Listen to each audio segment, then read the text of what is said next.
Hello, okay. Yeah, that sounds good. Thank you. That's very nice. Fortunately, I'm the least qualified person on this stage by a lot, so there will be better things said than whenever I've got here. I've had the distinct privilege of working with these folks on the stage with me over the last few weeks, and I'm very excited about what they have to share and what they have to offer. Even more excited about the work that they're already doing in our city. The advice that they have, the thoughts and comments, the perspectives that they have are extremely powerful. And if you were wondering, you've made the right decision by being here. This is going to be awesome, hearing from them. I wanted to just quickly run through how this is going to work.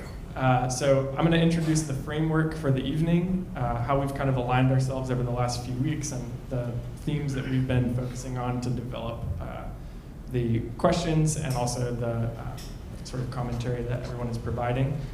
I'll then be introducing all of the panelists, and then you'll hear from each of them about their work in the city, their perspective on its transformation and on its recreation. This is loosely an architecture event, like Matt was talking about, but we are privileged to have 4 non-architects on the stage, which is very good if you're an architect, because you probably have no non-architect friends. So this is a good opportunity. You can learn some things about some other disciplines, some other people doing really amazing work. We will have time for question and answer. I would encourage you, like Matt said, to bring really hard questions. The panelists can take it, I promise. And it's really the only way we're going to get any benefit out of tonight, is if there's some discomfort and discord, and we all kind of cringe a little bit when somebody says something that we're all wondering but nobody wanted to say. And for the panelists, I would encourage you guys to ask hard questions to one another as well as you guys are interacting throughout the course of the evening. So to think local is our task tonight. That's the title of this panel. We have to start by maybe just understanding what that means for us as a city, us as the Raleigh area, the Raleigh Metropolitan area. Raleigh's the second fastest growing large metro area in the United States, right behind Austin. There's no signs of it slowing down. If you work in architecture, you're well aware of that. And that means that tonight we have a moving target if we're trying to think locally. Oh, it sounds really different. Yeah. Okay, it's good to know. Is this better, or is that echoey and weird? That's better? Okay, doing this, it doesn't, okay, all right. That means we have a moving target tonight. Raleigh today is not the same as Raleigh yesterday, and we can be sure that Raleigh tomorrow is going to be altogether new. So, the issues that we're facing, the opportunities that we have as a city are rapidly evolving. They're becoming increasingly intersectional, and they're requiring more interdisciplinary approaches to understand, and especially for issues to be able to be addressed.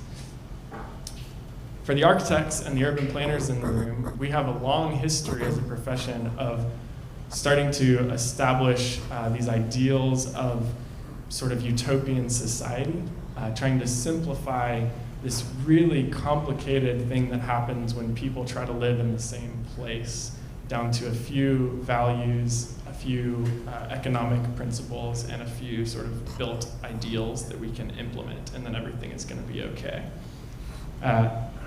Unfortunately, cities are extraordinarily complex. They're socio-technical systems. They get more contorted every time a new person enters the boundaries of a city, every time a new technology is introduced. So this strategy is just completely useless. So I would urge you tonight to avoid making that leap and trying to create that in your mind or start to solve the problems. In fact, I would encourage you, if you can mentally make this happen, to leave this evening with way more questions than you leave with answers, because this is complicated work. And I think what we're going to see tonight over the course of the panelists' discussion is that there are many, many facets with many, many issues that each individually have problems that are unsolved by the people who are working really, really hard on those issues. So tonight is not about finding an answer. Tonight is about broadening your understanding of this extremely complicated set of issues that we have as a city now and that we continue to develop as we grow. So tonight, embrace the sweaty mess that is complexity. It's complicated, and it hurts, and it's painful, and we never know the answers, but it's the right thing to do. There's another challenge that we have when we try to conceptualize a common local condition, and that's that your Raleigh is not the same as my Raleigh. My Raleigh is not the same as your Raleigh. The way that I treat Raleigh is different, and different than the way you treat Raleigh. The way that Raleigh treats you is different than the way that Raleigh treats me. We can be sure that within this room, there's a set of pretty broad perspectives, but that there's a massive amount of perspectives that are not represented in this room as well. A massive amount of Raleighs, of versions of Raleigh that are not represented in this room. So it would be insane to think that we could even come close to solving these problems anyways, because we have hundreds of thousands of people who have distinct ideas about what Raleigh is and what it needs to be. So how do we discuss a common local reality or a common local vision becomes a question. How do we bridge the gaps between our disparate understandings of the city? But maybe most importantly, how do we make everyone's version of Raleigh better simultaneously? That's an extremely hard question to ask. It's easy for those calling the shots to make their version of Raleigh better. How do we get everybody's version, all 400,000 people's version of Raleigh to be better simultaneously? So we've been discussing as a group, there's a civil rights lawyer named Brian Stevenson. He's the founder of the Equal Justice Initiative, author of Just Mercy, incredible speaker, worth checking out, go read his books, all of that. But he introduces this idea that he uses to sort of organize his work with the marginalized and the poor, and that is proximity. He says, it's in proximity to the marginalized that we hear things that we won't otherwise hear, that we'll see things that we won't otherwise see. The things we hear and see are critical to our knowledge and our capacity to problem solve. If you're willing to get close to people who are suffering, you will find the power to change the world.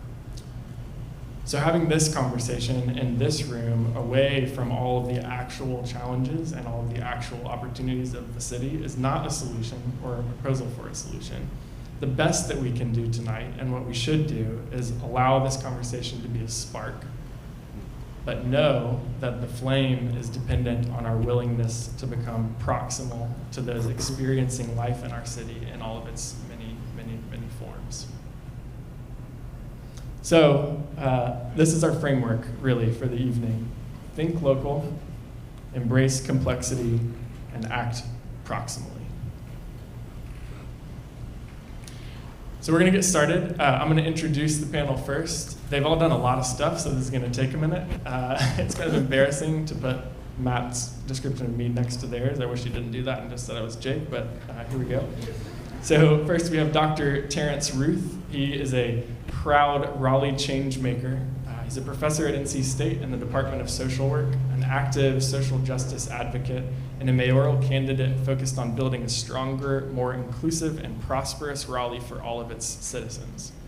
He received his master's in educational leadership from Nova Southeastern University, his PhD in public affairs from the University of Central Florida. He has training in class analysis, educational policy, and the sociology of human development, which has led to his involvement in a number of community and civic organizations, and it is a number, it's a long list. Most recently, he's working with the United Way of the Triangle to create a $1 million community-centered solution investment strategy. I don't even know what that means, by the way, but $1 million is a lot of money, and that sounds important. His collaborators include Dr. James Forbes, Dr. William Barber, Dr. Cornell West, the Beloved Community, and a host of other amazing leaders in civil and social justice movements, which speaks volumes about the content of his values and the effectiveness of his leadership. He spent 5 years as an alternative education principal, which you'll hear a little bit more about tonight. Most recently, his work has been in human-centered design innovation, launching philanthropic strategies that utilize design thinking to center community leaders as change agents. We are thrilled to have Dr. Ruth with us this evening. Oh yeah, definitely.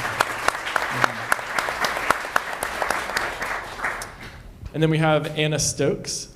Anna is a practicing transit planner, currently working as the Wake Transit Program Manager at the NC Capital Area. This is a mouthful. I tried this before we started because it's the NC Capital Area Metropolitan Planning Organization in Raleigh. She recently relocated back to Raleigh from Brooklyn, New York, where she worked in planning for passenger rail systems from Washington, D.C. to Boston with the Northeast Corridor Commission. Anna holds a bachelor's in public policy from the University of North Carolina at Chapel Hill and a master's in urban planning from Columbia University, where she also taught urban spatial analysis courses as an adjunct professor. She's deeply interested in the implementation of design and policy-based solutions which utilize community engagement, urban analytics, and technological applications to create more vibrant, resilient, equitable, and accessible communities. Anna believes in a future for Raleigh where all people have access to safe, reliable, and frequent multimodal transportation options, and has devoted her career to making that vision a reality. We are absolutely grateful to have your transit experience on the panel tonight. Thank you so much for being here.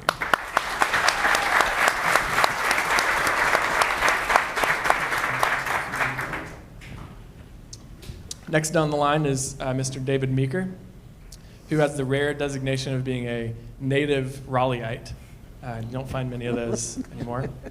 He's the founder of Carpenter Development, which has completed 15 development projects in the area over the last 15 years. That's hard to do. In 2008, he partnered with Trophy Brewing, which now has 4 locations, over 100 employees, and really good pizza. He's also a co-owner of Elm Partners Commercial Brokerage, which helps local businesses find, buy, sell, and lease spaces in Raleigh. David's on the board of the Raleigh Chamber, the Downtown Raleigh Alliance, Common Cause North Carolina, Art Space, and the Dogwood Bank Advisory Board. He's also on the Capital Campaign Committee for Healing Transitions, which is a lovely detox and recovery center on Dix Park. David was previously on the board of Dix Park, North Carolinians for Redistricting Reform, and for the Raleigh City Museum. He is also an avid multi-marathon runner and lives in downtown with his wife and 2 boys. Thank you, David, for being here.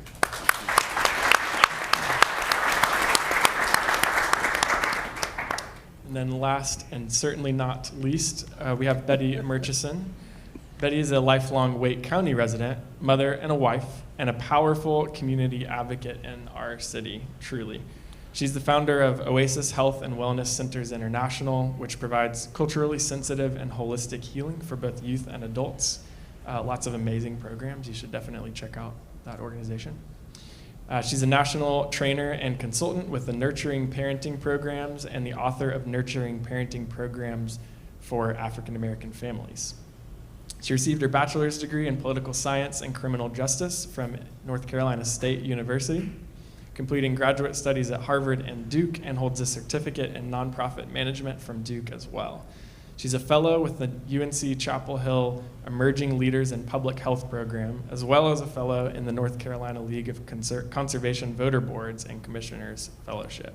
She serves as a diversity ambassador with the Canadian Congress on inclusive diversity and workplace equity, and serves on the National House of Delegates Board for the People.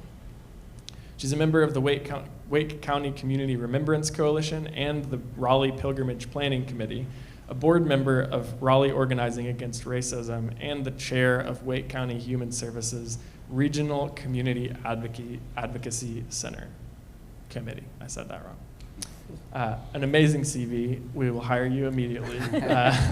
Thank you so much for being here, Bettie. Yeah.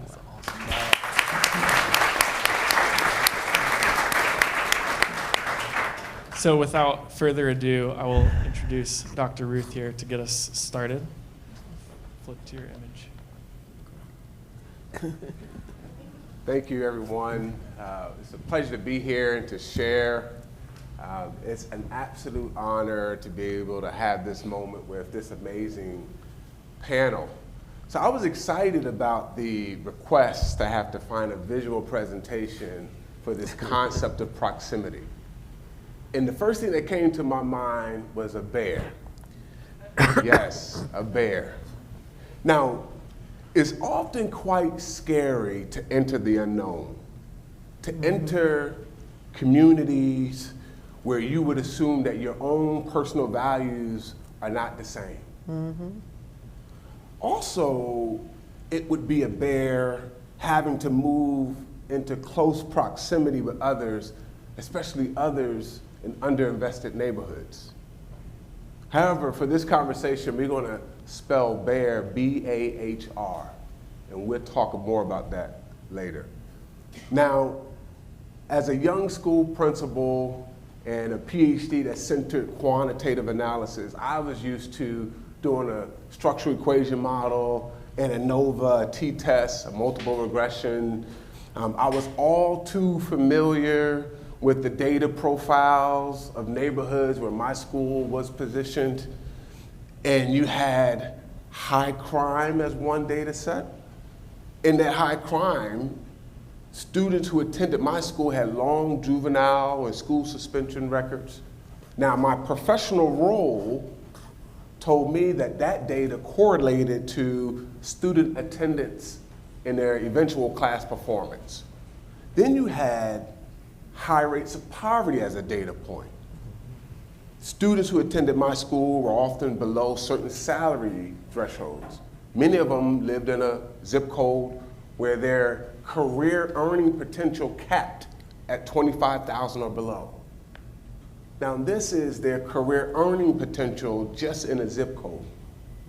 Now, my professional role correlated that data to mean that I will have a certain number of qualified free and reduced lunch students. Then there was another data set around food deserts. Now, students who had limited access to healthy food sources fit in that category. You had a system that trained me that said that this food desert, this lack of access to healthy foods correlated to a level of parent involvement, to a quality of life, or to eventually their low performance in the classroom. And then I want to also not skip, and you'll hear more about it in the next presentation, but public transportation dependent. So we had students who relied overwhelmingly on public transportation service or short range car dependent mobility. So with my lens is correlated to long trips on a school bus because they had to be bused to a better school or bused to a better neighborhood. So these students spent hours on a bus. This also correlated to the difficulty that some of their parents had in attending after-school programs or teacher conferences. Now, in the same community where transportation is a problem, you also had a lack of bike lane infrastructure and greenway access. So it's no matter what your profession, there's always a system of thought that dictates how you convert macro level data of vast geographical regions into cultural assumptions and stereotypes. No matter what your profession. I'm just telling you about my educator profession, what it told me that the data said about these particular neighborhoods. Now, I can go on, and as you can see, I was well prepared to overlay my macro educator data, science, and classism, stereotypes and assumptions on these vast geographical regions without proximity. To be honest, I was confident in the research I was reading. I was confident in the data that I had access to. More importantly, I was confident in the years of observations that I had through my career. That I consciously ignored the significance of the intimate, of the complex. You know, I did not even feel the urge to have to be in proximity. I call it macro arrogance, or the simplified life. It's simple to pull out a spreadsheet and run an ANOVA, a multiple regression, a t-test, because it's going to predict human behavior. And then me, I could stay separate, unique, intelligent, smart, observing from a distance. You know, In my PhD program, I spent more time in front of a computer than I spent in front of people. So as I just leaned into my macro arrogance, but that all changed when I ran into a bear. Now I want to just spend a short moment just to talk about my bear encounter. My family was in the market for bikes. Somebody recommended that we go to a black bike owner. He was a repairer. He repaired bikes. There was no website. It was just a Facebook page. So when we arrived, there was this open garage. There was a fan going left and right. If y'all remember those fans, it's going left and right. I don't know if it was doing any good, but it was a black man in the driveway in a chair with a wrench fixing a bike tire. And he was surrounded by hundreds of used and repaired bikes in his driveway. And he greeted us with a smile. He said, "Hello, I'm Bear," and that was his nickname, B-A-H-R. And he had this big black dog next to him. The dog name was Fannie Lou Hamer. Now, for those of you who are unfamiliar with Fannie Lou Hamer, I encourage that you write that name down. That person had a significant role in our history. She did. And so we're walking around through the bikes, and we're looking for our particular bikes that we desired, and cars was driving by. You heard horns honking, you heard people waving, you had black and brown families picking up their order. You also had people trying their bikes out. This was a thriving market, an absolute thrill in the community. Now, my macro arrogance told me that this community was not interested in bike lane infrastructure. My macro arrogance told me that this community did not desire access to the greenways at all, just public transportation. So I noticed that there was some greenery, there was some green plants that was in abundance. I said, Bear, you have a little green thumb. And I think the word little sparked something, and he stood up and he wanted to show me that he had a big green thumb. So he walked us around his house, and by the time we got to his backyard, it was like a garden forest. It was greens upon greens upon greens. And he began to tell us how he participates in an organic, healthy food exchange network through the Black Farmers Hub that's here in Raleigh, and Fertile Ground that's here in Raleigh. Now again, my macro arrogance is telling me that this is a food desert. There's a lack of access to healthy resources or food. Again, I'm observing from a distance. It was this encounter with a bear that began my deconstruction of this macro arrogance and my passion for proximity and intimacy. Mm-hmm. From this experience with the bear, I choose proximity over simplicity because I choose to see myself in the communities I care about. I choose to see myself in the stories of those who live in each home. I choose to be in proximity because the law of proximity says that we perceive elements that are close together to be more related, familiar, and connected, more than those who are farther apart. Mm-hmm. So until you see your story in their story, until you enter proximity with the bear, with those whom you are designing or producing for, you risk the chance of ignoring the rich lived experiences and culture of amazing human beings. So I close with this. Choose proximity over simplicity by one, building authentic relationships in the communities you are creating for. Number two, co-create with people who have historically been overlooked. Yes. And then number three, value or prioritize proximity because without proximity, How many bears, B-A-H-R, are we overlooking? Thank you so much.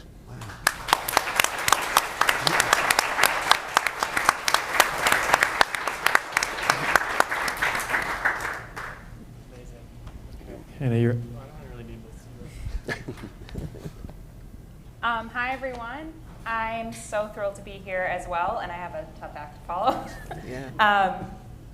As Jake said, I'm Anna Stokes. I'm the Wake Transit Program Manager with the Capital Area Metropolitan Planning Organization. We usually just say CAMPO. And it's a regional government entity working to improve transit and transportation throughout the region.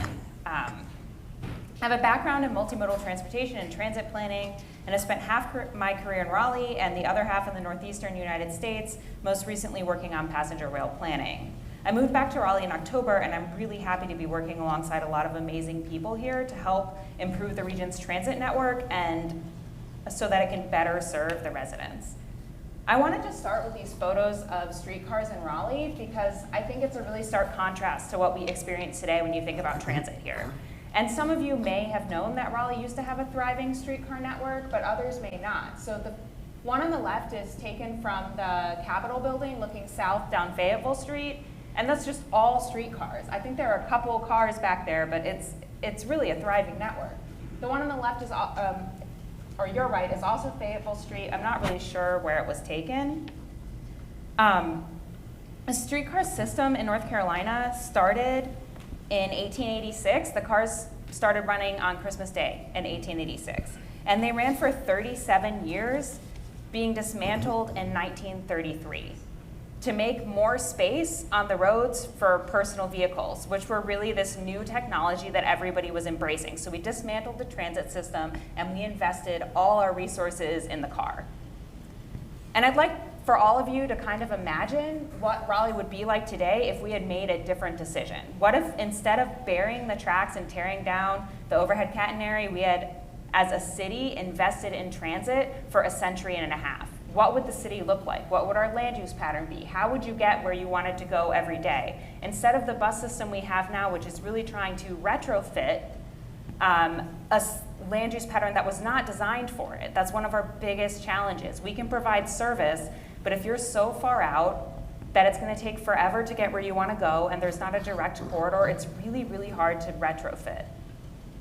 So what would your basic expectation for what your government should provide concerning transportation infrastructure be if we had been investing in transit this whole time? And as you think about that, I'd like to introduce the idea, for those of you who may not have heard of it, of the sociological imagination. So in short, sociological imagination is the ability to see the context that shapes your individual beliefs and decision-making, to think critically about what you deem to be concrete rules for the way society functions, and to question it. In doing so, you can better identify and question various aspects of society as opposed to just passively accepting it as the way things are. I think we as a society need to have a better sociological imagination, as our current expectations about what government, I'm a government employee, should and can be and how it can better serve people are based on out-of-date ideas intended to serve the needs of past generations. And I was first introduced to the concept of sociological imagination when listening to an episode of the Slate podcast, What Next, that was talking about motherhood in the pandemic. And I found this very relatable because I'm a mother and my daughter was born in 2020, right in the middle of the pandemic. Record numbers of women have left the workforce since the onset of the pandemic, and many are struggling to return due to an inability to find childcare. And the Slate journalists focused on the idea that government-funded childcare, and they pointed out that Americans have settled into the belief that the government is only responsible for providing childcare for the ages of 5 to 18, something that it does through the public school system. However, the system was designed to meet the needs of families a century ago, about the same time that you could take a streetcar anywhere you wanted to go in Raleigh. We live in a different world now, and the US Census Bureau shows us that the majority of children are being raised in families where both parents work, or they have a single mother or a single breadwinner, and most families can't afford to have a parent stay home until their child is eligible for public kindergarten. So why have we accepted that there's no universal childcare or government-supported system up until the age of 5? If we used our sociological imaginations to push against what exists and think about what could be, would we expect more from our government in that situation? Of course, there's a lot of resistance to the idea of universal pre-K or subsidized infant care, but there is also widespread resistance to the idea of federally mandated public school for the age of 5 to 18 before it started too. And now can you imagine living in a country or a society that didn't have public school from the ages of 5 to 18? Like, we can't even consider it. It would be a total shift from how we live and what we expect from our government.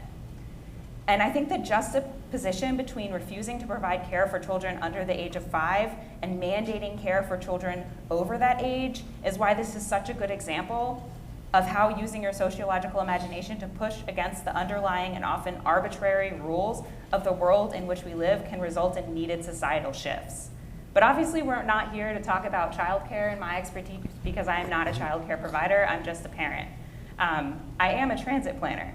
So I would like for you to think and use your sociological imagination about Raleigh and the transit system that we have, and also the multimodal system that we have, where we have sidewalks, where we don't have sidewalks, where we have bus stops, where we don't have bus stops, how you can get from where you want to go, and how it could be different, because it really could. And let's revisit the questions that I asked before. So how different would the city feel if we had continually invested in transit? If we had replaced the streetcars with light rail or bus rapid transit, but we had kept those corridors that used to exist in the land use pattern that was there? If we had always had high quality, reliable, and frequent access to transit in Raleigh, could you imagine the government choosing not to invest in it and instead subsidizing personal vehicular owners and roadway projects as we do today? I don't think so, right? Like, if we had this baseline expectation of transit, it would really shift how we thought about everything. So obviously this exercise does little to help us outside of the theoretical realm of imagination. We didn't continue the streetcars, and we don't have a very significant transit system. And instead we have spent the last century and a half investing in heavily in infrastructure for personal automobiles. So since the streetcars occupied Fayetteville Street like this, we saw it go from a broad boulevard with angled parking and narrow sidewalks in the 50s to an underutilized pedestrian mall in the 90s to what it is today, which is a great exercise for wide sidewalks and traffic calming, but it doesn't really provide any transit access. However, just as American families have shifted from keeping mothers home with the ability to care for their children until the age of 5, the people of Raleigh have also shifted in their needs, wants, and desires for better transit service. Our climate also demands that we find another way. Many, many people in Raleigh rely on transit every day to get where they want to go for a variety of reasons. Perhaps they can't drive because of a medical condition, or maybe their car broke down. Perhaps the cost of buying and maintaining a car is just out of reach and continues to be because they struggle to find sustainable employment that is accessible without it. City employees like myself are honestly working really hard to try and provide a transit network that serves the people of Raleigh. However, the system struggles to gain riders and retain riders once they have a better option because it struggles with reliability, with timeliness, with actually getting you where you need to go. What we need is a transit system that provides frequent transit every day, not just at peak times for 9 to 5 commuters. We need safe pedestrian bicycle infrastructure that connects riders from their homes to the transit stop and from the transit stop to their final destination. We deserve a transit system that helps get people to the places they love, the shops they frequent, their friends' homes, their child's school, and back as quickly and efficiently as possible through a variety of modal choices, that complexity that Jake was talking about. And that is what I'm honestly working on, and all the planners who work in the government around here are working on, but we really can't do it without the public. As many of you know, Wake County and the city of Raleigh optimistically voted for a sales tax in 2016 to fund improved transit service in the future. The tax set in motion a comprehensive and participatory planning process that resulted in a plan focused on achieving 4 critical things. The first is to connect the region. The second is to connect all Wake County municipalities. The third is to provide frequent and reliable urban mobility. And the fourth is to provide enhanced access to transit. The plan includes bus rapid transit, or BRT, which I am personally a really big fan of because it provides the benefits of rail through the implementation of a fixed guideway that's used only for the BRT buses and really nice stops that can feed into transit-oriented development without the cost to lay and sustain infrastructure for rail. Currently, 47 miles of BRT infrastructure are slated by 2030, the first of which is the New Bern corridor, I'm sure most of you have heard of, right? That's gonna run along New Bern Avenue, as the name suggests, from downtown east past Wake Med. There are also a northern, a southern, and a western corridor. So how can you help have transportation be better and have transportation fit your needs better? And this is where we get into proximity. So this is not a Raleigh example, but I lived in New Haven, Connecticut for a couple of years, and I worked as a transportation planner there, and I was focused mostly on bicycle and pedestrian work. And I was helping do some pop-up bike lanes. So it's where you take a road and you use your imagination and you think about what the road could look like if it actually had a bike lane. And you use cornstarch for the paint with food coloring, so when the rain comes, it washes it away, and duct tape for the lines, and the city lent us their actual traffic stencils for the bike lanes, and we painted them. And we had a series of open street festivals, and I was gonna build the bike lane with some other volunteers with an advocacy organization. And a teacher who was in the organization suggested that we use his students from school to help us build the bike lane. And we went in and I talked to them about transportation planning and what it is in a very career-oriented, this is what you could be when you grow up type thing. And they helped build the lane. And one of the questions I asked, so he taught in the public school system, and it was a class that was for English as a second language student, and it was in a neighborhood that was heavily occupied by people who were not born in the United States and came from a lot of Latin American countries and spoke Spanish as a first language, and the class was mostly in Spanish, and once you spoke English well enough, you would move back into the full curriculum. And one of the questions I asked was, who rides a bike here? And nobody raised their hand. And then the teacher asked, who used to ride a bike where they used to live? And almost every student raised their hands. So they weren't not riding where they lived now because they didn't want to, they weren't riding because they didn't have access to bicycles. And so from that, we pulled in another guy who was involved in the organization who helped provide bikes through the bicycle co-op for the students who helped build the lanes.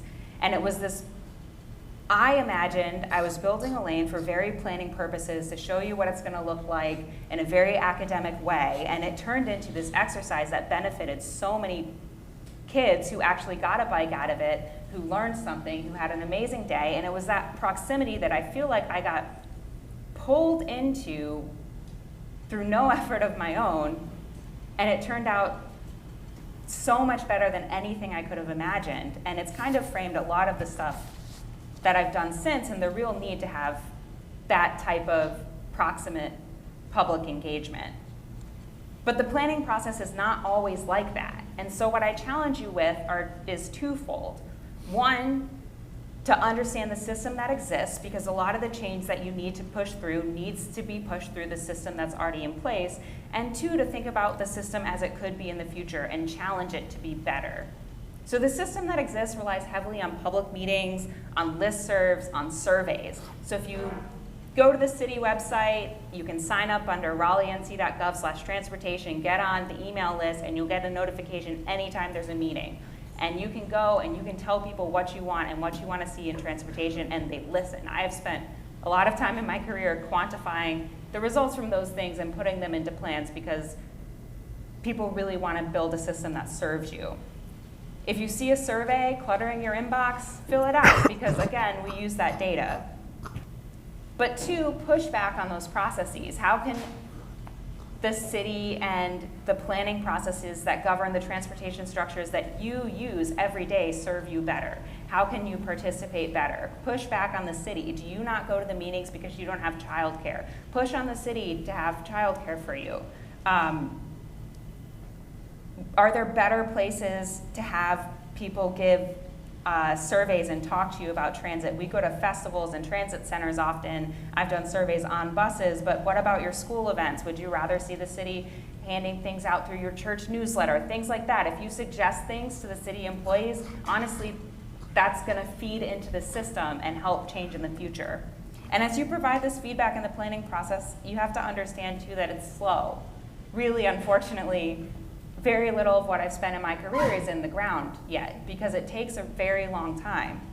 So The transit tax passed in 2016, and we're just seeing construction about to start on the first BRT corridor in 2022, right? So that's a 6-year turnaround for construction to start on this project. It takes a long time, so just because you don't see something happening when you say something, it doesn't mean we're not listening. So keep voicing your concerns, be present, push for what you need, because people want to see it happen. And so I want to tie this all together in maybe the nerdiest way possible with a quote from David Harvey's Right to the City. And he says that the right to the city is a far more than an individual liberty to access urban resources. It is a right to change ourselves by changing the city. It is, moreover, a common rather than an individual right, since the transformation inevitably depends upon exercise of collective power to reshape the processes of urbanization. The freedom to remake our cities and ourselves is, as Harvey suggests, one of the most precious yet most neglected of our human rights.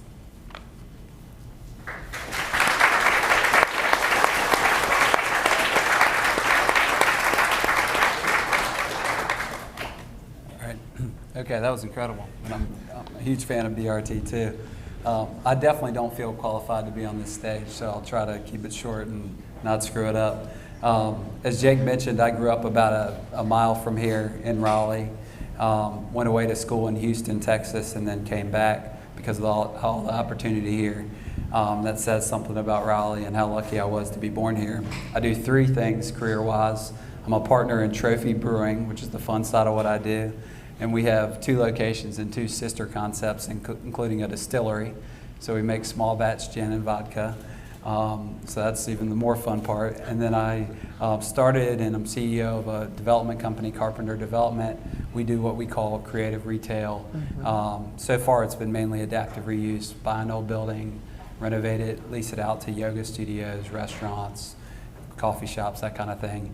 And we're starting to do some new construction too. And then last, I'm a partner in a commercial brokerage, so we help folks buy, sell, and lease space. So I spend about 80% of my time on that, and then save the other 20% for community stuff. And my company, the rest of the company does that too. And a couple community things that we do aren't really design oriented, so I'll touch on them quickly, and then I'll get into a few design oriented things. We've worked on ending gerrymandering, which is where politicians draw the districts to usually skew them their way and make the election less competitive. We've worked with Common Cause on that to file lawsuits against unfair districts with some success. We've worked with Moms Demand Action on ending gun violence. Not a lot of success there, but we're still in the fight. We've raised some money for the LGBTQ Center through our annual Run for Love 5K. Just did it last month and raised $30,000 for them. Feel great about that. And then lastly, we've been involved with the Healing Transitions expansion. That's the free detox and recovery center on Dix Park. Really unique to Raleigh. Most cities like Raleigh don't have a place like that, where if you're struggling with addiction, you can walk in the front door for free and stay for up to 15 months as you get your life together. Just incredible. But we've also done some design-related community things, which I think this group will be more interested in. And one of those is sort of shown in the picture here. So we were on our individual projects. We try and do what we feel is the right thing, and that's sort of helping Raleigh become a more bikeable, walkable, transit-oriented city. So what can you do on an individual project level? You can renovate an old building. You can get rid of all the surface parking on your lot, which we did. The lot behind us is not ours, that's a state lot. And then you can add a bunch of bike parking spots. So we have 0 car parking spots on our lot, and we have 30 bike parking spots. Well, pretty quickly you realize you spent time, you spent money, you thought you had a great idea, and you haven't changed the city at all, because it's just one project of 1,000. So that we really needed to get involved on the policy level to have a bigger impact. And so we've worked on 3 things. The first one was getting rid of the minimum parking requirement that used to be the norm in the city, where if you were developing a project, for example, a brewery, the city would come in and say, okay, you're required to have 20 parking spots. For most of us who can't afford to build a parking deck, that means surface parking. And that takes up valuable land where there's not another cool business. And it really breaks up the walkability and bikeability of a city and doesn't encourage folks to find another way to get to you if it's so easy to park. So sort of a national movement was building around that for cities to get rid of that parking requirement. We got involved locally along with hundreds of other folks, first lobbying the city council to get behind it, and then once they did, providing cover for the city council to make this big change, because there are plenty of folks in town who did not want that change to happen and really enjoy the suburban drive everywhere, non-equitable sort of model. And that's sort of a fight that we feel like we've won. That was passed 3 or 4 months ago. That'll be a slow win because project takes years to happen. But in 8 or 10 years, I feel like that thing changing could have just a huge impact on where Raleigh goes and the walkability and bikeability of our city. I'm so excited about that. The second thing we did was work on the bus service in Raleigh becoming fare free. This was based mainly around an equity sort of push. Most of the folks riding the bus now are riding because they have to, can't afford a car, and they ride it out of necessity. So why are we charging our most vulnerable folks $1.25 a trip, $2.25 a day, $50 a month, $600 a year, when we could make a small adjustment in property taxes and cover it pretty quickly? So we got a group together, the chamber. I don't know if that's surprising or not, but it was surprising to us. We have a wonderful chamber. They were very supportive. All the universities in town, lots of nonprofits that were paying for their clients to come to them, kind of crazy.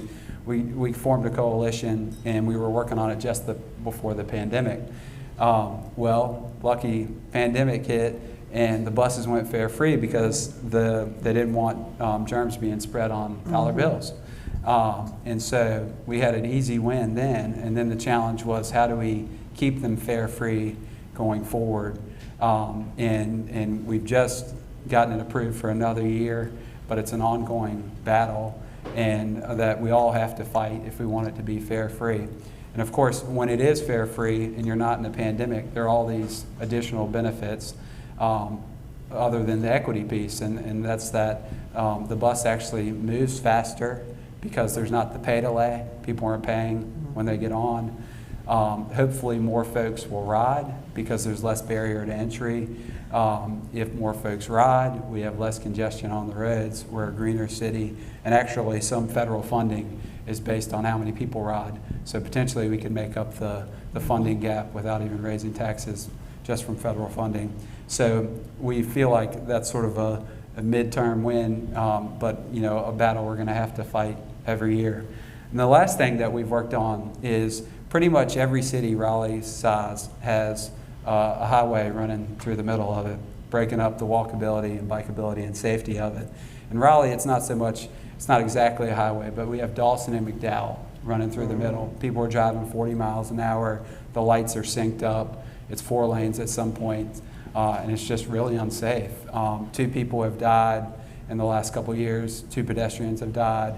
And the DRA, the Downtown Raleigh Alliance, has these pedestrian counters, and a lot of people don't walk across those streets. They literally, on their morning walk, will get to the edge and turn around because it's so unsafe to cross. So we've worked with the North Carolina DOT, who controls those roads, to slow the roads down, reduce the lanes. We didn't get down to 2, but got down to 3, and then screw up the light syncing so that people can't race through. And the goal is to get 40% of the traffic going around town instead of through town, which is the percent that are cutting through. The other 60% are actually coming to town. And so those changes are going to go into place over the next 6 to 9 months, and hopefully downtown Raleigh, after those things are passed, will be a much safer, pedestrian place to walk. And those are the wins. And I'm not going to talk about the losses because we'd be here for an hour. But we've been working on a lot of other things that we haven't been quite as successful on, and we'll continue to fight for that. And I'll sort of close with this: is if you're not choosing to go the route of being on a nonprofit or working for a nonprofit or not going into politics, that doesn't mean you don't have a role to play. That's right. And I feel like so many people leave it to the nonprofit leaders and the elected officials to do it all. And that feels really unfair to me, on them. And so, so what we've tried to do is spend 20% of our time being helpful and doing our part. And I would encourage all of y'all to do that too. And I'll just say how easy it is to get involved, because I think that's an important piece. For instance, I'll take gun violence. Like when we've gotten involved with those events, we did a few what I'd call grassroots organizing events. Nothing special, a few beers, people getting together, maybe having coffee with a few people, and pretty soon you're in the middle of the fight, marching with a bunch of moms and hopefully changing the world for the better. And if Raleigh is really the next Austin or the next Nashville, we can all be a part of that, and that feels like a big deal to me, and hopefully feels like a big deal to you. So.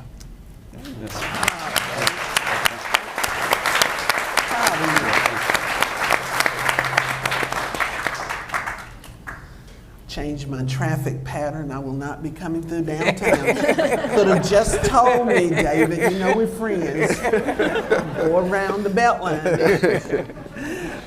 Thank you all for being here tonight, sticking with us. I want to thank Jeremy and Jake and all of the sponsors for tonight's event.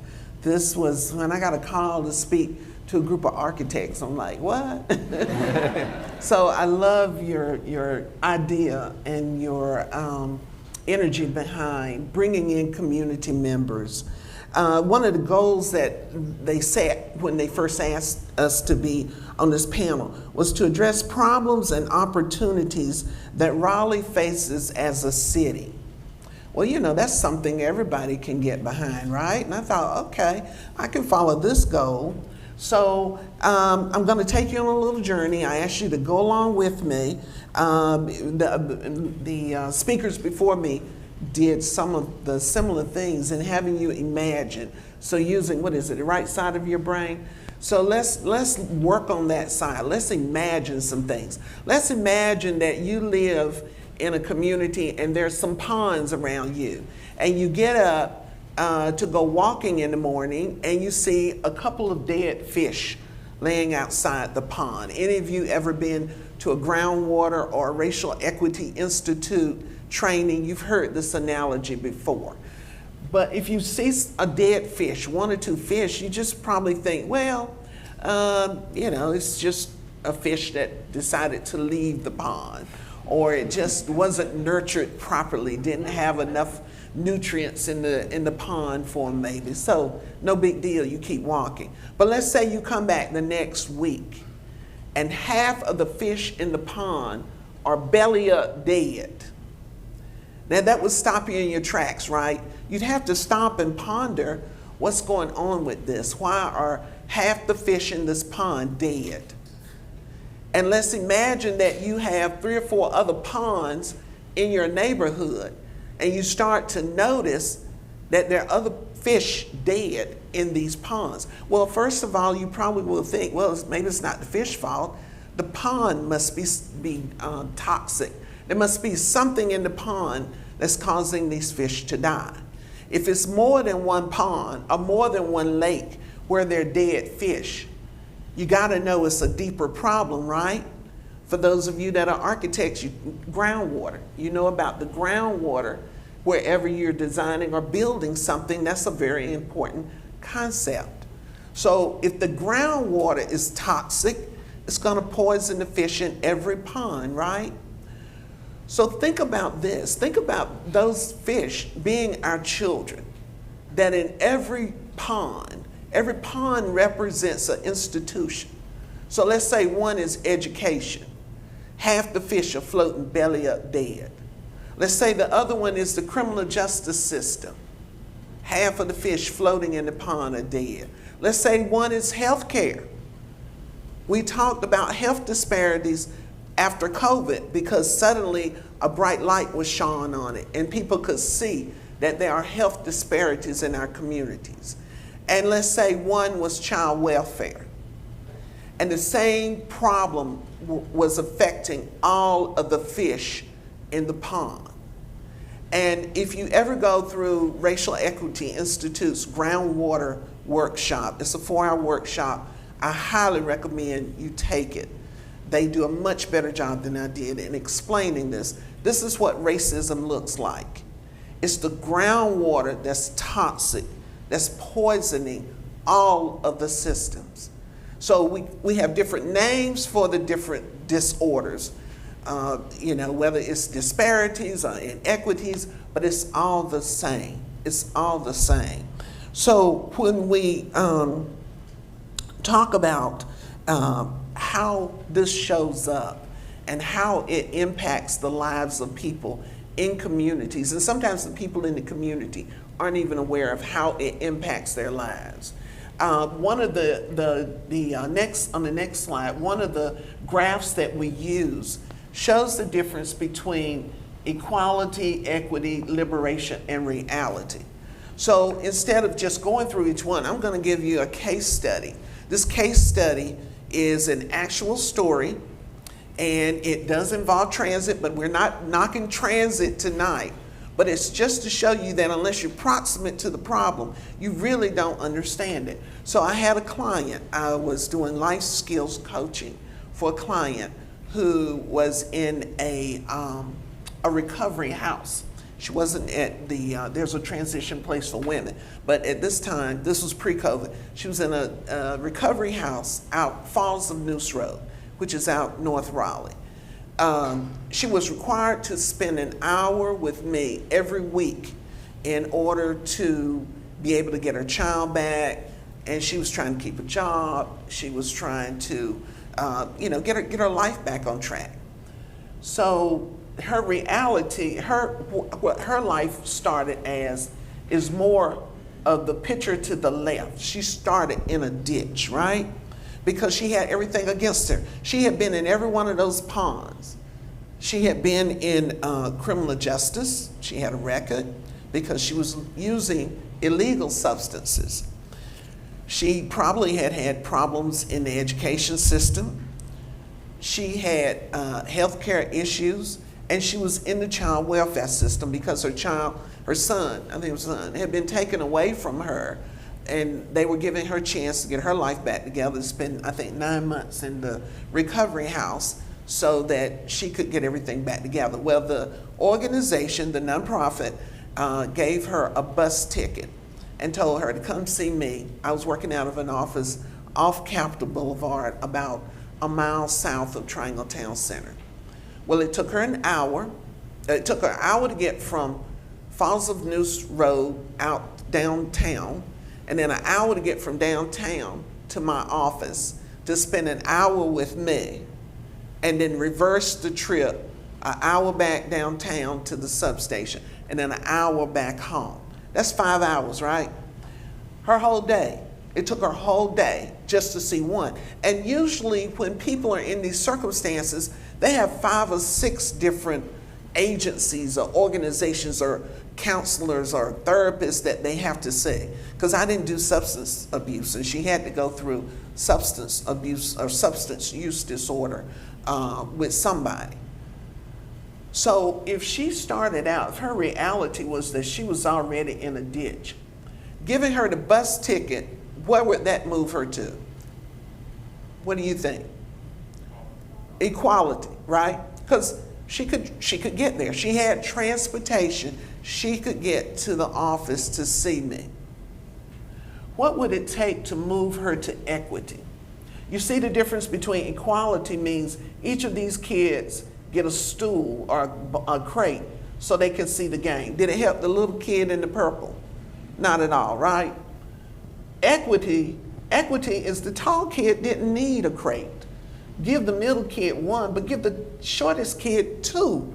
Then they all get to see the ball game. So what would equity have looked like for this particular client? A car would be great. But once you start talking money, people lose their minds. Oh, yeah, God, no, oh, no. What about if we gave her a Lyft ticket or Uber or Lyft so that she could drive there the same way you and I got here tonight was probably, we drove, right? Give her a Lyft or an Uber ticket, and they had plenty of money. It was a $7.3 million grant. They gave $4 million back. And that's when my hair started turning gray. I swear I had black hair at the time. You're gonna give $4 million back with all the people with substance problems? And she could have given them a car, right? Oh, Lord. So equity would be giving her Uber or Lyft credit cards or tickets or whatever you call it, so that she could take probably 20 minutes to get from Falls of News to Capitol Boulevard, 20 minutes back. She even could have probably told them stop at the grocery store or stop and let me buy some shoes or whatever. Liberation would have been what?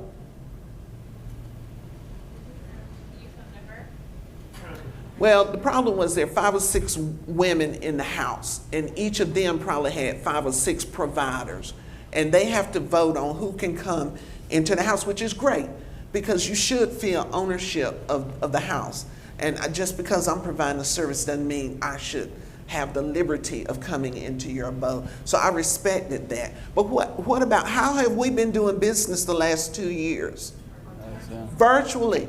Why couldn't she use her smartphone in her bedroom or in the closet or on the deck of the house, using her smartphone, let me have my 1-hour session with her, and she could sleep the rest of the day? So you see, sometimes we're only limited by our creativity, and it's not a matter of money. This didn't have anything to do with money. And we understand the transit system is a Goliath, and it's gonna take time to get all this sorted out, as Anna said. Meanwhile, in between time, she needed to complete her work so she could get her kid back. We waited on public transit, the kid would be in college. So it's not the solution to everything, but public transit needs to know about stories like this so that when they are making plans, they will understand that it's not just a drive down the center of town and drop people off. And that's why businesses can't get employees now. A lot of it has to do with transportation. I've worked in the restaurant industry before, so if I get on the bus and it takes me 2 hours to get to work, and I get there and nobody's eating out that day because the state fair is going on or whatever, and then my boss is gonna say, you gotta go home. So then I've got 2 hours worth of work. Even if it was $15 an hour, that's $30. And then I gotta go back home 2 hours. So you see, it's never as simple. Jake talked about the complexity of things. Things are never simple. So I tell people, don't say folks don't want to work. They want to work. Childcare is an issue. We were talking about that earlier. Transportation is an issue. Look at the whole picture. Get proximate to the problem so you can really learn and listen and hear what's going on. So if you're interested in continuing your journey, because for many of you, this is a journey, I want to let you know that there are organizations in town who are doing the work, have been doing the work. Raleigh Organizing Against Racism, also known as ROAR. And I think we have a couple of folks here. If you'll raise your hand so people can see who you are. A couple of us here tonight that represent ROAR. We offer these workshops, the groundwater, then there's a phase 1 and a phase 2. Both of those are 2 days, and either Quetta and I can help direct you toward, and we'll have some contacts on the last slide that you can take a picture of if you're interested in joining us on this journey. The Encouraging Place is another place. They offer supper clubs and lunch huddles and book clubs so that you can sit in company with people who don't necessarily look like you or who don't live in the same neighborhood you live at. And over at a potluck, you can talk about that. Any Encouraging Place folks here tonight? Okay, all right. Well, she's the girl right there. I'm talking to her. She got it all going on. Raleigh Pilgrimage of Pain and Hope. This is brand new. You guys are some of the first people to hear about this. There's a Durham pilgrimage, and now Raleigh has been organizing for a year, about a year, right, to start our own pilgrimage. a group of us volunteers, all of us volunteers, will take you into some of the neighborhoods that you may not have been in before, and help you to understand the lived history of folks there and why there's so much pride and so much concern about the way the neighborhoods are changing. And so we have the opportunity for you to sign up, go with a group of 12 people over the course of a weekend. We'll show you there was the first 4-year medical school in the country was at Shaw University. How many of you knew that? Okay, couple, all right. Some of my tribe here tonight. So it's important that you understand the lived history, and some of the buildings are still standing, some aren't. But we will share that with you. And some of the representatives from that organization is here tonight. Will you raise your hands or stand up? You can check them out, Carmen and Micaiah, and they will share with how you can get involved with that. And then finally, there's another pilgrimage being planned, and this is to the Equal Justice Initiative. We're going down to Montgomery, to that museum that is a commemoration of people who've been lynched, and there was one recorded lynching in Wake County, Mr. George Taylor, and a group of us are trying to bring that monument here to Raleigh and find a place for it so we can tell that story of this man who was murdered for no reason. And we invite you on that journey. We're all on this journey. There's so much that all of us don't know. And we work together, and we want you to join us if you're here, and connect yourself with somebody wherever you are. I thank you for this opportunity. I hope to see y'all on the road.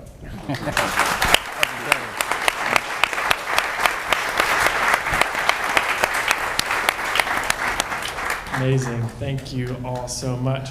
We'll do you one better than taking a photo of the slide where they're going to send you an email with all of the links for things you can sign up for. So I know you've ignored the last 35 emails they've sent, because I have. But this next couple are important, so read those. So we are going to open it up now to some Q&A. Is there a microphone that's going to get passed around? Is that the idea? Great. So Zach is going to be walking around. If you have something for one of the panelists, question, comment, concern, tomato to throw, whatever, just raise your hand and Zach will come. All right, so first of all, can we get one more round of applause before we get into the questions?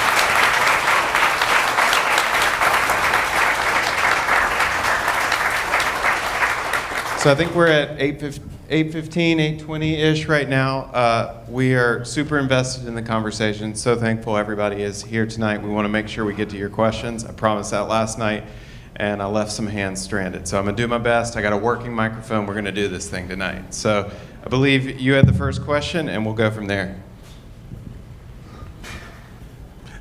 Test. Yes, I ride a bike some, and I've really loved the improvements. And really, it seems like in the last 2 years, in the bike pathways up and down Hillsborough Street through downtown, it really makes it a lot safer. And a lot of people don't realize that you can get on a bike, and I mean, they think I'm taking my life into my own hands right down Hillsborough Street. First off, there's nobody early in the morning. There's nobody even on the road hardly. It's really nice. I was wondering what are my father-in-law rode a train to Raleigh from Nightdale. So people don't even know that either. You jump on a train and come to Raleigh from Nightdale. I mean, that was a really strange thought when I first heard that. And then we've all seen the streetcars, or at least I've had a chance to see the streetcar images and kind of wonder what it'd be like. But, and I guess the rubber-tired version of that is probably what we're working on now. Charlotte has had some success with their rail system, and it was packed when I went on it. But what do you see is happening on transportation side, I guess, for what are the biggest things that are going to happen in transit probably in the next 5 to 10 years? From your perspective. So there are a few things in the works. The BRT I already mentioned, so that's part of the Wake Transit plan. So we have BRT lines going north, south, east, and west. with potential extensions all the way down in Johnston County to Clayton and all the way west to RTP.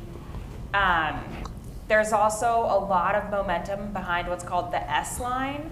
So the S-Line is an extension of the Amtrak spine that runs all the way from Maine to Florida, the whole way down the coast. And right now, the job that I have when I lived in the Northeast was DC to Boston. The distance between DC and New York is about the same mileage as DC and Raleigh. I could take a train when I was in New York from New York to DC in 2.5 hours. I think that trip would take you 7 or 8 right now from Raleigh to DC because of the shared network with freight and just a lack of service and a lack of infrastructure. And the S-Line is working on that corridor from Wake Forest through downtown Raleigh out to Durham. It's the commuter rail frequency, intercity rail frequency. So that is something that I do not work with NCDOT, but that's something that they're really, really working on. There's also some ideas for a commuter rail line that would go from Garner, Clayton, Johnston County, all the way up through downtown Raleigh, out to Cary, out to Durham, which would also be a big thing for the area. So there's a bunch of stuff in the works, but as I said before, which was something that Jake nicely pointed out that I should mention, it's slow. So unfortunately, none of this stuff is something that's going to happen next year, but it's very promising where it's going, especially with the transit tax that we have that's actually investing money in transit specifically and helping to see those improvements. I'm hopeful that we'll get some kind of good rail service in the near future.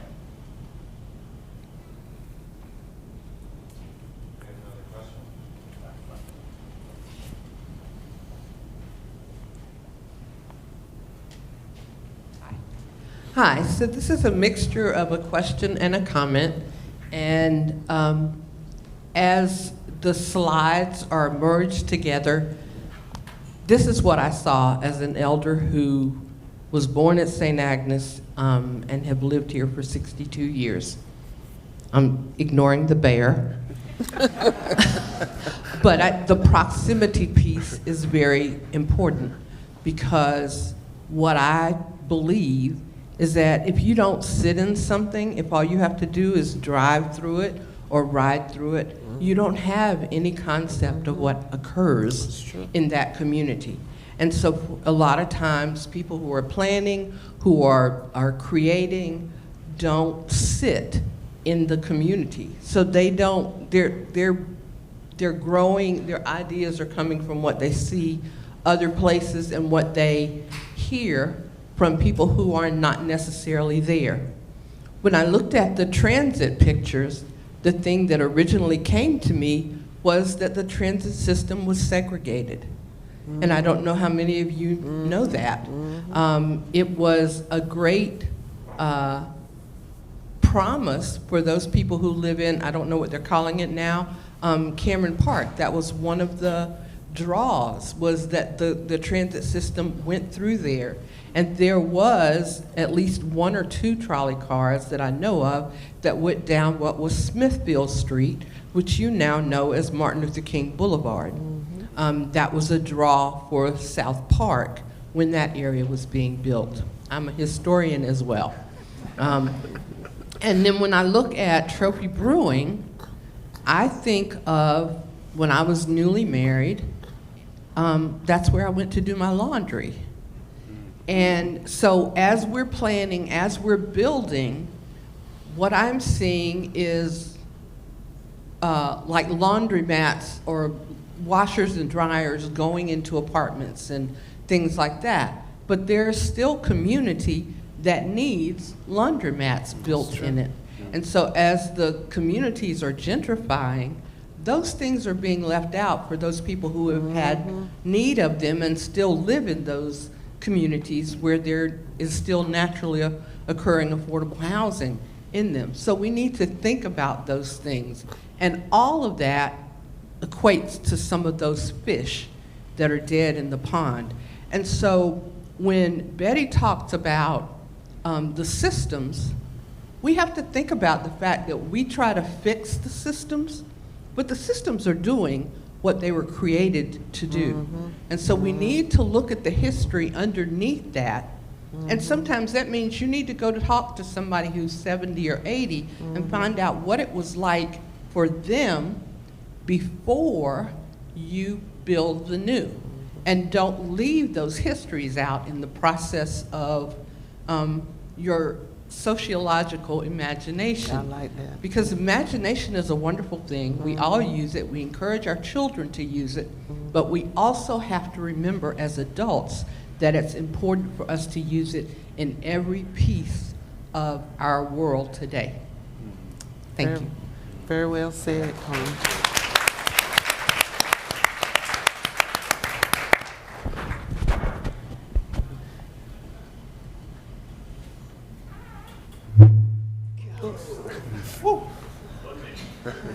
All right. Quick question.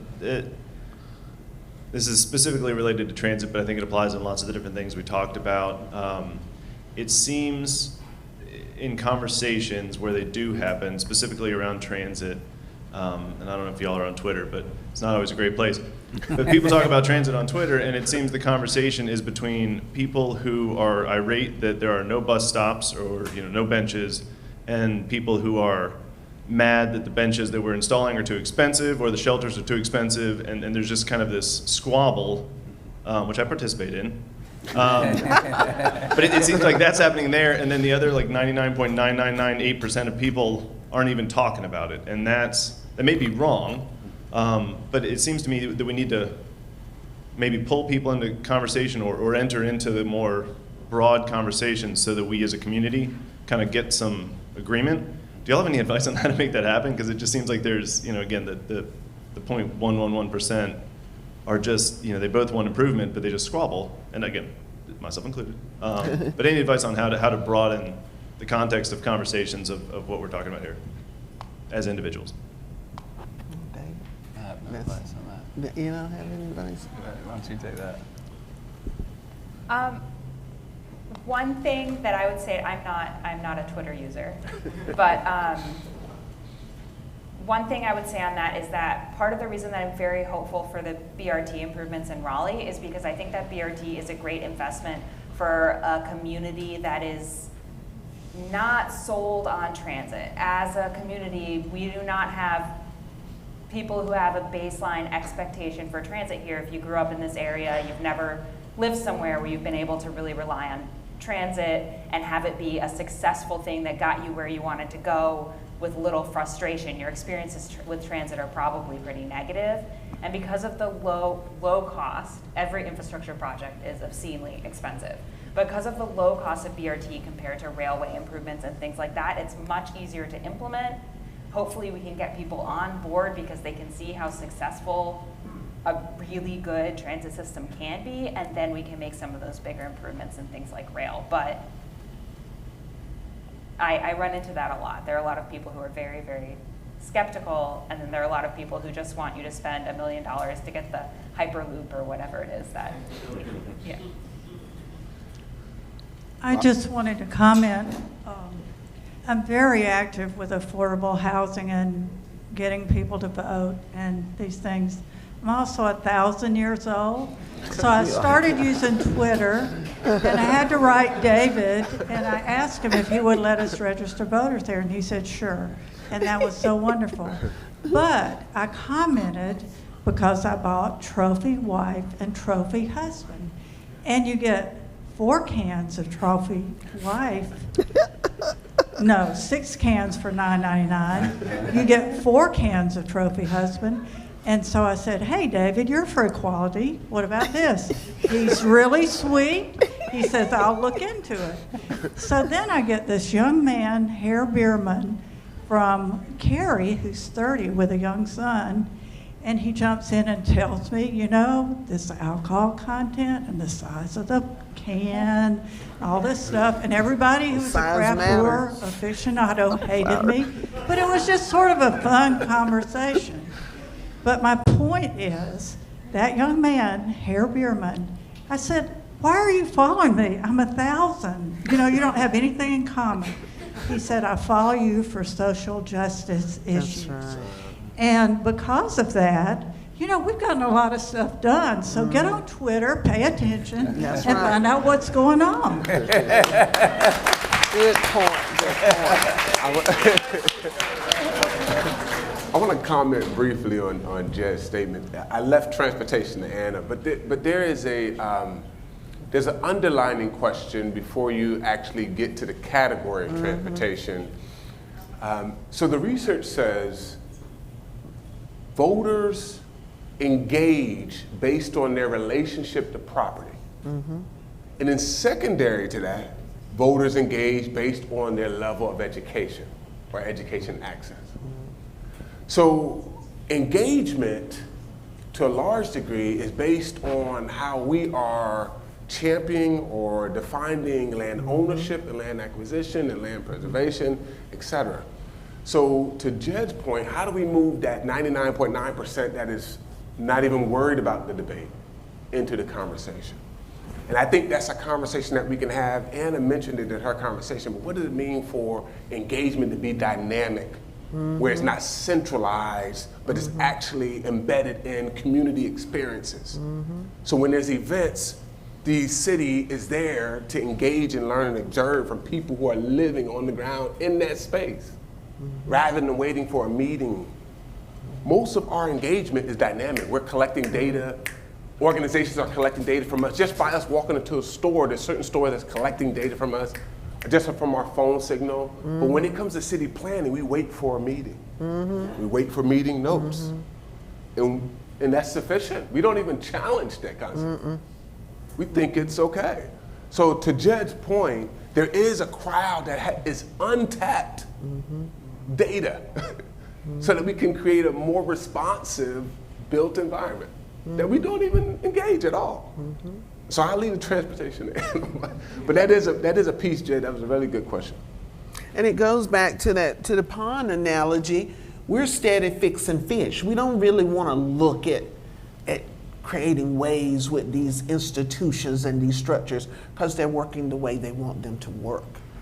And so instead of checking the toxicity of the pond or looking at the groundwater, we're going to fix fish. And that's what a lot of nonprofits do. That's what we do. There are people who make a lot of money fixing fish every day and sending them back into the toxic pond instead of really getting to the root problem and looking at what's really wrong.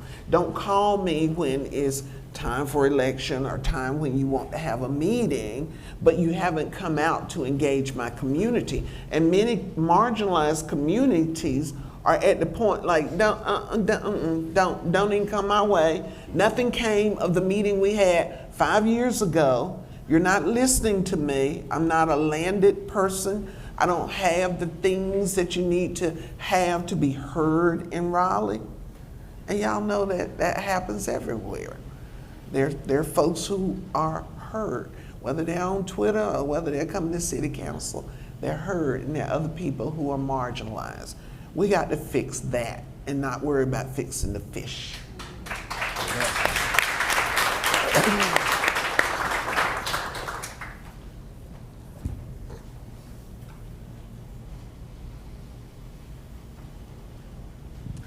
Thank you. Yeah, I'd like to return to the idea of a sociological imagination. And so the crux of my question, I think, is related to that. How do you sustain this sociological imagination in the face of disappointment, right? So we're dealing with counterfactuals or hope in some sense, and it's easy, I think for me at least, to imagine initially the way the world could be. But when we get mired in bureaucracy or like the fact that taking public transit to my job would be like 6 times longer than driving, it's really hard to, I think, hang on to that. And so I'd love to hear from you yeah, there are disappointments that you probably haven't shared from the stage tonight. What has helped you to hold on to that imagination of where we could be going? I would say ask the people who are impacted by it. If you want to know how I feel, come and ask me. Don't look at the data points. Data is important. I'm not anti-data, but as Terrence so so well articulated that that's not the whole story. Until you get into the community, until you get proximate, you don't know. But often community people aren't asked to the table because they don't speak right or they might be angry. What you hear sometimes is just passion. But if you had to walk a mile in my shoes, you might be angry.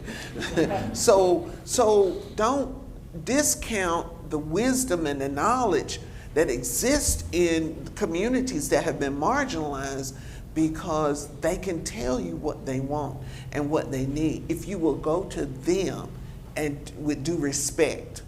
And you find out who are the decision makers in the community. And those are the people you want to definitely befriend and help them to understand. I'm not like the others that came before me. I come in peace, you know. I really want to know what you want. And here's what I'm going to do with it. Here's why I'm asking. And that's my 2 cents. This is probably not the answer you're looking for, but what I tried to do when we were working on the fare-free bus service, I was sort of like you. It'd take me 6 times longer to ride the bus than drive. So, but it didn't feel right to be working on fare-free bus service and not riding the bus. So I'd ride once a week. So to make sure I knew what riding the bus was like and I could relate to it, and also found that it was actually convenient for me sometimes to ride it when other times it wasn't. So that was really helpful. And in that fight, that was an equity fight to save money for folks who didn't have money. You see every day on the bus the folks you're helping. And so just, that like reinvigorated you every time you rode. But you couldn't do it every day. It was a once a week thing, and so that helped me. I'd say one thing that gives me hope from the transportation perspective is when I started my career, I had a couple jobs where this kind of speaks to what Jake does with Diversify architecture, although I'm in planning and architecture. I had a couple jobs where I was often the only woman on the team and the only woman in the room, and I think part of planning not just transit systems, but probably designing good architectural projects and finding better solutions for affordable housing and speaking to the whole proximity thing. It's not just making sure that the community is heard and that you're seeing the community in person, but it's also having those people elevated and in the conversations on the professional level and making the decisions. And I see a change just in the course of time that I've been working is in a pretty big difference in the representation in the rooms where those conversations are happening. So I do think that there's a more diversity of voices. I'm usually not the only woman in the room. I had a meeting last week that was all women, and that was a really big deal for me. I'd never been in a transportation-focused meeting and had like no men in the room, and that's not the solution, right? Like it needs to be a diversity. Works for me. But when you talk about things like, going back to the childcare thing, a lot of reason why women don't use transit very much is because they're also doing those extra runs where they're going to the grocery store and they're dropping their kids off at daycare and all that kinds of stuff. And so if you have those voices in the room making those decisions, it can make a big difference in the trajectory of where we're going. And I think that helps the way things continually change. And we've backslid a lot, and that could be a whole other conversation, but in general, in my career in transportation, I do think that we're moving in the right direction, and it gives me a lot of optimism. And first, the question was an amazing question. The sustainability of hopelessness in design and placemaking is a really strong question, especially for this season. So you're talking about 2 years where you had an epidemic, you're talking about a recession, you're talking about gas prices, you're talking about loss of jobs, you're talking about loss of life. I mean, you're talking about heavyweight stuff compacted in 2 years. And then on top of that, people are asking you to give to an election or to put your trust in them. I mean, it's a really good question. Yeah. So there's 2 things that have that I've seen that's made me hopeful. The first one is there's a group of leaders and thinkers just based on their life experience, and age is not significant here, but I've ran into some who are aging and some who are young who just have a blank slate. They're ready to be courageous in this moment because they see opportunity. And I've run into several groups to say that that has made me hopeful. So to say that hopelessness is not widespread across all groups, so that's one. But number two, I've had the chance to actually be a student to community members like Carmen, who stood up. It's amazing how much we look at this time and we go, man, this time is crazy. But when you hear the stories of old Raleigh and how they have rebound, or our new word, been resilient in that moment, it's not even apples to apples. And so there's a history of people, we stand on their shoulders, who have marched through more difficult times than we are in right now. And it's just learning through, just being a student to these different leaders who hold that history that has made me hopeful in this journey. So no, thank you for your question. That's a good point, Terrence.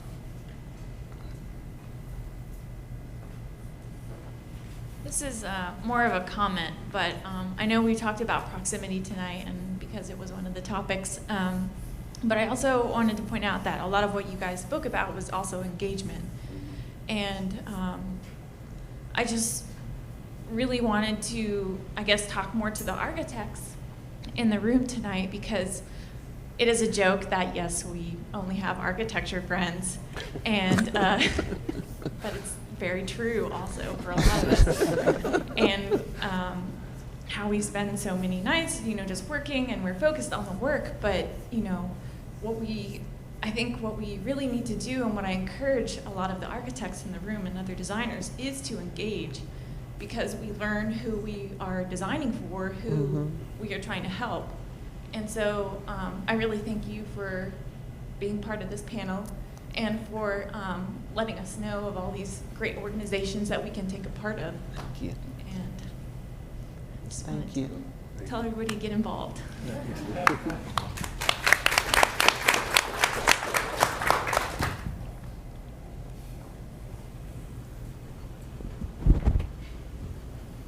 I'd like to start with saying another event like this tonight is to make an impact on the community. And with that being said, it's my understanding the media says that we spent $157 million on the light rail for the community. That, in my understanding, was mismanaged and was not very effective. And so Raleigh has imposed a tax for transit in this community. Could you give us some advice on how the community could make sure that that does not happen, that the funds are not mismanaged? So this and boots on the ground, how can this event here affect the community?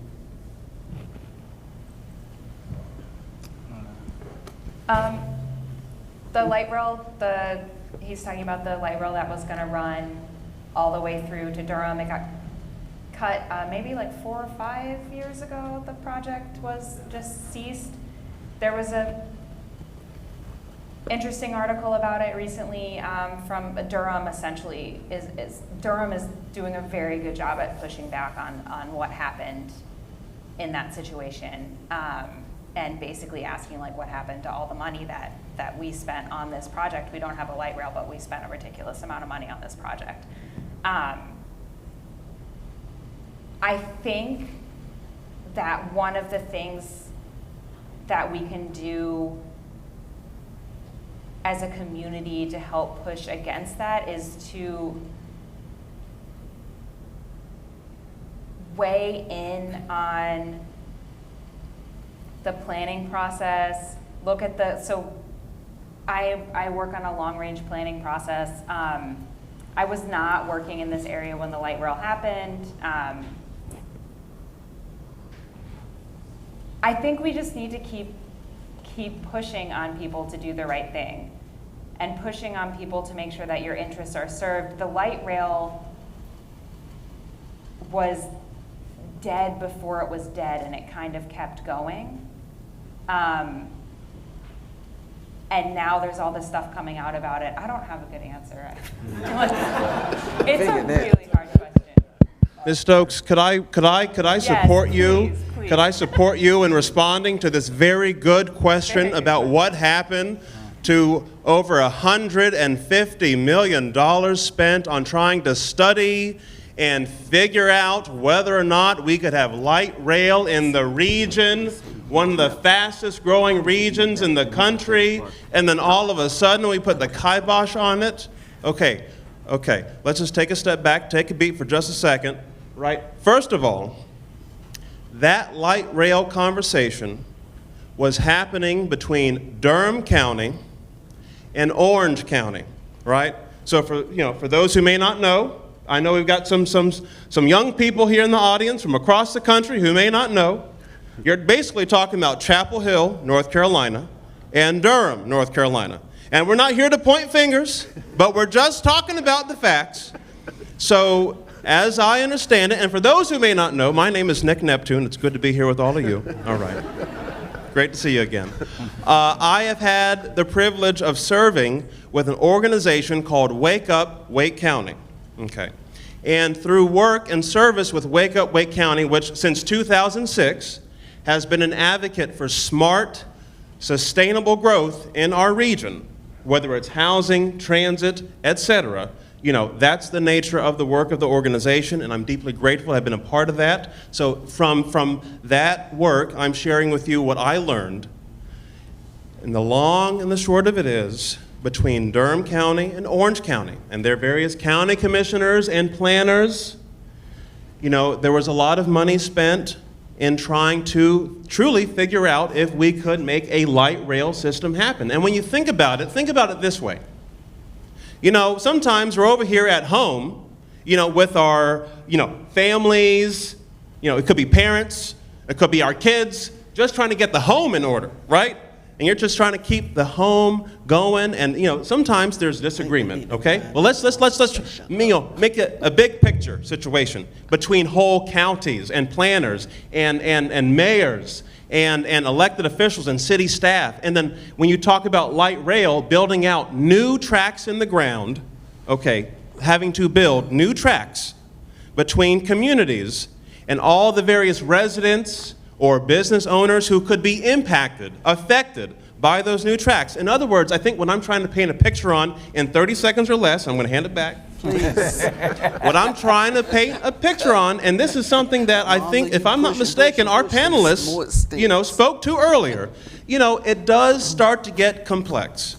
So that's why we invest money in engineers and professionals who can take the time to communicate, engage, and study the feasibility, like the possibility of making these systems happen. And the truth of it is, after a lot of money and time and energy spent in 2019, just before the pandemic, in 2019, between Durham and Orange County, it was determined, you know what? Not today. Not today. This ain't it. This light rail system is not going to happen. But guess what? Wake County, all right, said, you know what? We see you, Durham. We see you, Orange, putting the kibosh on the light rail. But we had a plan B this whole time called commuter rail. Now, you might say to yourself, Neptune, what's the difference between light rail and commuter rail? Well, I'll just tell you in 30 seconds. The real difference is light rail, new tracks in the ground. Commuter rail, the tracks are already in the ground. They're already there. They've been there for 100 years. Go talk to the North Carolina Railroad Association, and they'll say, oh yeah, we got tracks. We got tracks for days. So in all seriousness, to put it briefly, and I know Ms. Stokes will correct me, okay. To put it briefly, Wake County, Johnson County, Durham County, we are now heavily engaged in a conversation about Plan B, commuter rail, between Durham, Cary, RTP, all the way out to Johnson County, talking about trying to make a commuter rail option happen. But here again, to the point made earlier, why does it take so long? Why does it take so much time? We know we needed this 10 years ago. Well, you got a lot of stakeholders at play. Again, from residents, whether it be homeowners, renters, business owners, whole counties, cities. I mean, think of it. You're trying to get a lot of people on board, right, and coordinating between communities to make a system happen. So it does take time. But here's what I'm grateful for, is that there are a lot of people along the way asking the right questions, especially in Durham. In Durham, they're asking a lot of questions because Durham put up a lot of money on that light rail system, on that light rail study. So to the question asked at the beginning, what do we do? What do we do? How do we participate in this process? Well, let me tell you something. Durham County Commissioners, they're responding to their residents. Durham County Commissioners are hearing loudly and clearly from their residents. Why are we even talking about light rail when we have a bus system that's barely functional? Why are we talking about light rail when we barely have sidewalks and bike lanes connecting our neighborhoods to, the city? In other words, Durham County Commissioners are responding to their residents and to their voters. In other words, it's back on you. It's on us. It's on us to connect with each other. It's on us to connect with those who want to represent us. I see you, Dr. Ruth. I see you. In all seriousness, it's on us to connect with those who are seeking to represent our interests, to relate to them, well, I hear you talking about this long-range plan, and it sounds good on paper, but what are we doing to make it happen? You know what I'm saying? And in all seriousness. And so Durham County Commissioners, they're all about commuter rail. But they're trying to make commuter rail happen while also making investments back in buses, back in sidewalks, back in bike lane. In other words, making investments in better connecting communities to opportunity today, right, while we try to move forward tomorrow. Now, Wake County Commissioners, they're all in on commuter rail. Johnson County, all in on commuter rail. So we're all in, and we're gonna see it through. Hope, God willing, between now and 2032. All right, I'm gonna hand it off back to the panel. Thank you so much. God bless. Thank you. All right. Don't encourage him, don't encourage him. I think we have time for one more.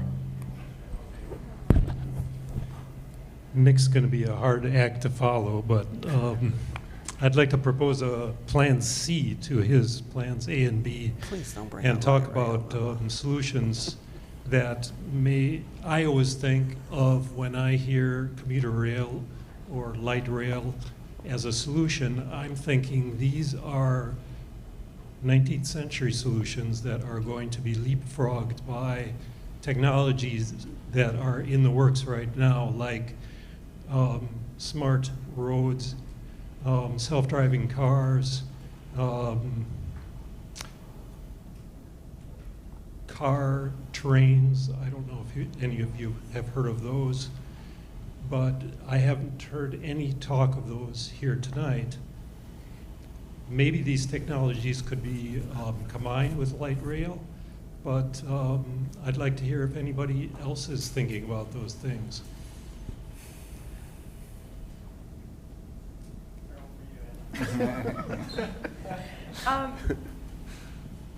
I personally think that we need the type of transportation system that can move a lot of people in a smaller amount of space. You were talking about the surface parking lot problem, right? So even if you have an autonomous car that's going to drop you off where you're going, even if it's all electric and it doesn't have tailpipe emissions, it still has to park somewhere. Or what's probably going to happen a lot too is that those cars are going to circulate. So you're going to go to dinner, the car's going to drop you off, and it's going to circulate the city. So it's not a magic solution. And I think that we need the compactness of putting people on bus rapid transit or on rail so that we can get a lot of people in a smaller space. We don't have the parking problems. We don't have the circulator problems. Rail doesn't take you where you want to go. Rail takes you to a rail station, and then you have to get the where Yeah. you go somehow. Yeah, so we also need a better land use pattern, and there's a lot of rezoning that's happening along with these projects. So they're rezoning the areas to have transit-oriented development to get things closer to the station areas. There's also a lot of first mile, last mile connections. I also think when we talk about transportation, we're back to it's a system, right? And there's a complexity to it, and I don't think we expect that we're gonna have a transportation mode that's gonna suit absolutely everybody. So even if you're not a fan of rail and you don't want to ride rail or you don't want to ride the bus, investing in those modes of transportation still benefits you as a driver because it gets other cars off the road. If you make it easier for those people to make the choice to be in the bus, to be on the train, it's going to make your commute easier as a driver, whether you're in an autonomous vehicle in 20 years or your normal car today. And I think we need to think big with those types of infrastructure projects because we have way more people today than we had yesterday, and we're going to have way more people in the future here. The growth is just happening, and we don't have space on the roads for cars for everybody. So we need a different type of solution.